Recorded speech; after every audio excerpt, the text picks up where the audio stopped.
오늘은 상가건물 임대차 보호법에 대해서 알아보도록 하겠습니다.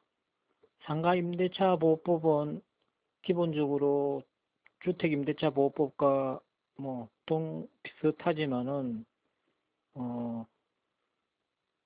사업자 등록증을 내는 상가 건물에 한정하기 때문에 이게 좀 다르니까 이거 제가 간단하게 설명드리겠습니다. 상가 임대차 보호법은 그러니까 기본적으로 사업자 등록 신청을 해서 사업자 등록증 영업 행위를 하는 상가 건물에 대한 임차인을 보호하기 위한 법률입니다. 기본적으로 그렇고 비영리 단체 건물은 적용되지 않는데 이런 거는 뭐 동창회 사무실이라든지 교회 등 그러니까 사업자 등록 신청을 안 하는 곳이죠. 이런 곳은. 그러니까 여기는 적용 대상이 되질 않습니다. 그래서 주택 임대차 보호법하고 상가 임대차 보호법은 비슷한 것은 그 대항력 발생 요건인데, 주택 임대차 보호법은 우리가 전입 신고하면은 그 다음 날부터 효력이 발생하는데, 상가 임대차 건물은 사업자 등록 신청하는 날 다음 날부터 발생합니다. 여기 다른 거죠.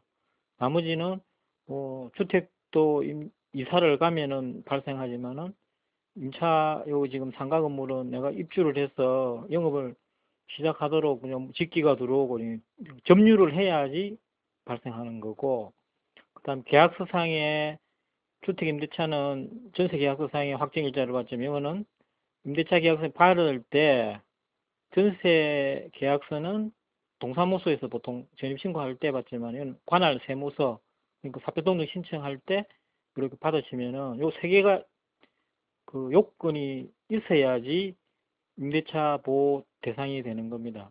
그래서 이제 지금 우리가 보통 하다가 영업을 장사가 안 된다든지 더 잘 돼서 다른 곳으로 옮겨가야 되는데 주인이 돈을 못 내주는 경우에 점유한 그 건물을 내가 다른 곳으로 영업해야 되기 때문에 돈도 받지도 않고 이걸 옮겨버리면은 이 요건 대상에서 이제 결격 사유가 발생하는 거죠. 주택도 마찬가지잖아요. 우리가 이사 가기 전에 돈 안 받으면 집 안 비켜주잖아요. 그래서 이제 그런 부분을 잘 숙지를 하시고, 지금 상가 임대차 보호법 무한정 이렇게 되는 게 아니고 금액이 이렇게 정해져 있어. 지금 현재 기준으로 보면은 서울특별시가 9억 원, 과밀 억제 권역이라 해서 인천이라든지 이런 쪽 그쪽은 6억 9천만 원. 그다음에 광역시 과밀 억제하고 서울을 제외한 지역이죠. 그러니까 광역시는 5억 4천만 원. 그 중에서도 안산, 용인, 김포, 광주는 광역시가 아닌데도 5억 4천만 원. 기타 나머지 지역은 3억 7천만 원. 이게 지금 2019년 4월 이후에 계약을 하셨거나 지금 하시고 하는 분들은 여기에 적용이 되고, 예전부터 계속 계약을 해가지고 보통 우리가 다시 재계약하지 않고 계속 갱신하면은 이 금액에 적용을 받는 것이 아니고, 예를 들어서 만약에 2018년 1월 26일 이전에 한 3년 4년 전에 했는 거는 지금 현재 9억에 대해서 내가 보호를 받는 게 아니고 6억 1천만 원에 대해서 보호를 받는. 그러니까 예를 들어서 7억이 되면은 6억 1천만 원 계약이 2018년 1월 26일 이전에 지금 한 8억 정도 계약을 했다면은 임대차 보호 금액을 오버하기 때문에 대상이 아니죠. 그래서 지금 현재로는 대상이 되는데, 그럼 이런 경우에는 재계약을 다시 하는 게 유리하겠죠. 그래서 1차적으로 지금 상가 건물 임대차 보호 제일 중요한 것은 계약 일자 시점이 중요하고 기존에 있던 사람에 해당되는 겁니다. 지금 새로 생기는 거는 제일 마지막 것만 적용하면 되는 거니까. 그래서 지금 다시 큰 칸으로 보면은 우리가 전세금으로 계약을 다 할 수가 없으니까 전세금 플러스 월세 얼마 이런 식으로 계약을 하잖아요. 그래서 이제 전세금이 작아지면은 월세는 많아지고, 그런데 이제 그렇다 보니까 전세는 작고 월세가 큰 부담 금액 되는 부분은 전세금 기준으로 하면은 무조건 여기에 지금 9억이라든지 서울의 9억이라든지 이렇게 해당이 되겠지만은, 이게 지금 주택 상가 건물 임대차 보호법은 어, 소액, 그러니까 뭐, 고급, 뭐, 이렇게 상가라든지 이런 거는 면적이 넓다든지 고급 식당이라든지 이런 곳은 세도 비싸잖아요. 그런 사람을 보호해주는 게 아니고, 뭐 돈이 없는 사람을 보호하기 위한 게 주 목적이기 때문에, 그래서 이제 제도를 지금 그 보면은, 요게 보면은 환산 보증금이라고 적용을 해요.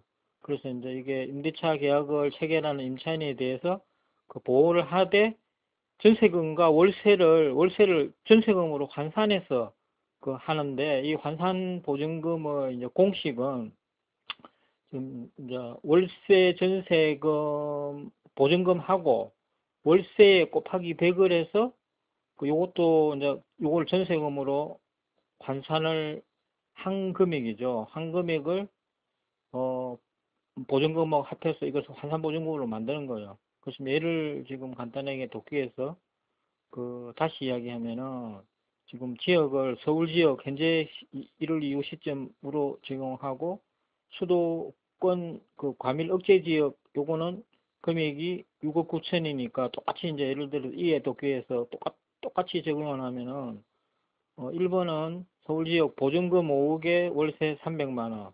그럼 이거를 환산 보증금으로 환산을 하면은 보증금 5억 플러스 월세를 환산하니까 300 곱하기 100 하면 3억 되죠. 그럼 8억. 8억인데 서울 지역은 법적 보증금이 9억이죠. 9억. 9억이니까 적용 대상이 되는 거죠. 그래서 적용 대상이 되고, 2번은 보증금은 2억인데 월세가 1,000만 원이에요. 그러니까 뭐 돈이 없으니까 월세를 많이 한 거죠. 그래서 이제 이거를 거꾸로 환산 보증금으로 환산을 하면은 보증금 2억에 월세 1,000만 곱하기 100 하면 10억이 돼버리고, 그래서 이제 이게 환산 보증금이 12억이 돼요. 보증금을 5억 끄는 사람은 이 5억에 대해서 적용 대상이 되기 때문에 보호를 받고, 보증금 2억을 했는데도 이 사람은 월세가 많기 때문에 12억이 돼서 적용이 안 되는 거죠. 지금 과밀 억제 지역, 뭐 예를 들어 인천이라 합시다. 인천 지역에서 내가 보증금 5억에 월세 300만 원 이렇게 된 경우에 역시 이렇게 하면은 8억이 되죠. 그러니까 8억은 서울 지역은 범위 안에 들어와서 보호를 받지만 인천 지역은 보호 금액이 6억 9천이잖아요. 그러니까 이건 적용 안 돼요. 그러니까 똑같이 보증금 금액 똑같은 월세 조건도 서울은 적용 대상이 되고, 그 법적 보증금 법 적용하는 보증금이 6억 9천만 원 이렇게 작기 때문에, 그래서 이제 요것을 우리가 지금 일반 사람들이 이 내용을 모르면 계산을 안 해보고 아이고 뭐 보증금 적게 하고 월세 조금 더 주더라도 이런 식으로 계산을 해버리면은 나중에 그 건물이 그 경매라든지 뭐 이렇게 넘어갔을 때, 물론 이 상가 임대차 보호가 선순위 임대차 보호한테는 보호를 못 받아요. 그 자체가. 그래서 이제 이거를 후순위 건재당권자한테 대항하기 위한 보호하는 건데, 내가 들어갈 때 건물의 선순위가 많다, 건물에 비해서 뭐 계산을 해보니까 엄청나다, 그러면은 처음부터 보호 못 받는 거예요, 자체가. 그래서 이제 이것을 지금 이 표로 보면은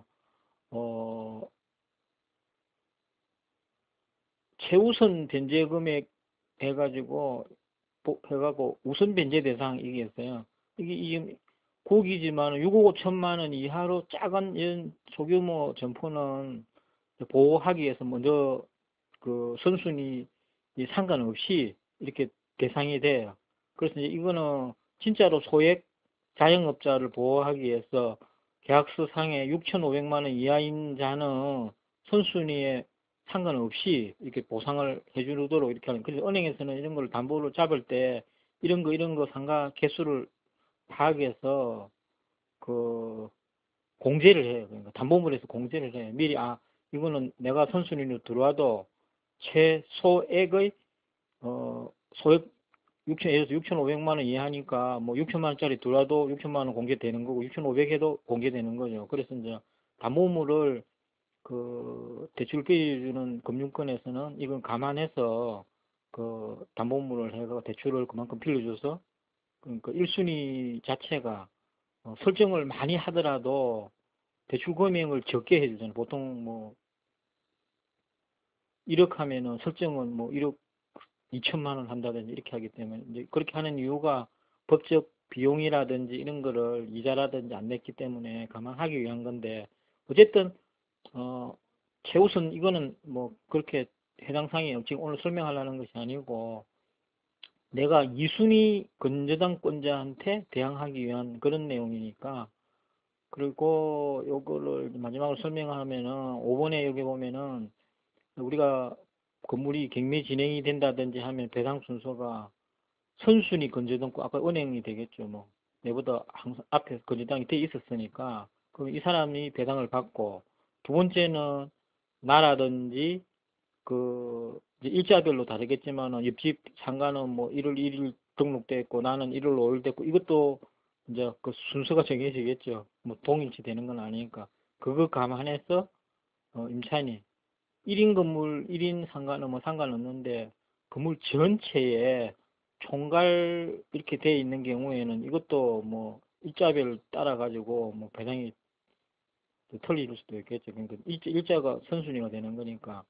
그 다음에 입주하고 나서 다시 또 돈을 더 빌릴 수 있잖아요. 건물이 보통 뭐 시세가 감정행 금액이 월등하게 많은 경우에는 1차에 받고 또 2차로 또 받을 수도 있잖아요. 그러니까 결국에 이 2차에 대항하기 위한 게 상가 건물 임대차 보호법의 취지다 이렇게 아시면 되겠습니다.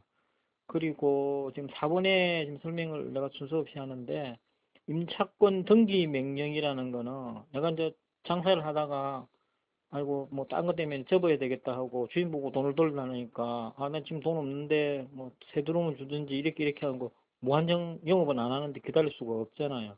근데 짐을 다 빼버리고 정리해버리면은 민법상에 여기 지금 대항력이 효력을 상실하잖아요. 그러니까 이거는 짓기도 정리도 못하고 뭐 그렇다고 무작정 기다릴 수는 없잖아요. 그래서 이제 이게 무슨 의미인가 하면은 현재 건재당이 된 거는 내가 따라잡을 수 없지만은 우리가 전세권 설정하듯이 내가 법원에다가 관할 지방법원 뭐 이런 쪽 시군 법원에다가 그 내가 전세금 반환금을 돌려보지 못 받으니까 어 임차권 등기 명령을 해달라고 신청할 수 있어요. 뭐 이런 경우에는 이제 하기 전에 건축 건축 주인이 아 내가 돈을 못 주니까 어쨌든 당신 나가야 되고 무슨 일로 뭐 그럼 그 전세권 상가 전세권 설정이라도 해줄게 이러면 뭐 해결이 되는데 뭐 이런 사람 잘 안 해줄라잖아요. 뭐 돈 준다 소리만 하고 그러니까 이제 그 임대 임차인이 자기가 답답하니까 이렇게 법원에서 신청할 수 있는 제도는 있어요. 근데 실제로 뭐 많이 이용되는 제도는 아닌데 이런 제도는 있다. 근데 그 신청하는 시점에 이 후순위권자가 많으면은 뭐 별 뭐 실효 효력은 없겠죠. 그러니까 돈 받을 때까지 버티고 있어야지 이 지금 대항력 이게 상실되지 않잖아요. 그래서 1차적으로는 상가 건물 임대차 보호법은 이런 취지로 만들어졌고 새로 상가 건물을 임대하시는 분들은 꼭 상가 전세 계약 전에 이 법정 기준 내가 서울에 속하 있다든지 뭐 과밀 억제 지역에 속하든지 이것을 파악하고 이 금액을 알고 어, 계산을 이렇게 해보면은 환산보증금이 내가 보호 대상인지 아닌지 이것을 알고 전세금과 월세를 이렇게 산정을 하는 것이 좋을 것으로 생각됩니다. 오늘은 여기까지 하겠습니다. 감사합니다.